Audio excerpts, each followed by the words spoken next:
ప్రతి కీర్తన వెనకల ఒక బలమైన సాక్ష్యం ఉంది.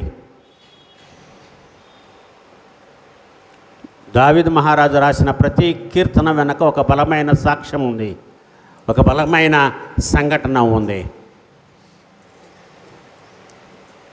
ఏ కారణం లేకుండా ఏ కీర్తన కూడా రాజైన దావీదు రచించలేదు.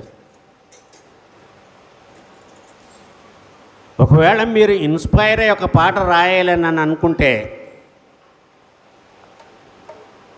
సునీత్ కమల్ పాడాడు, ఆయనే పాడంగా నేను ఎందుకు పాడకూడదు అని పాడకూడదు.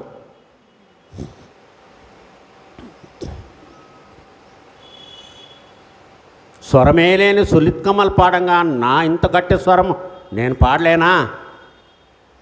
Not to prove yourself that you are better than Sunith Kamal.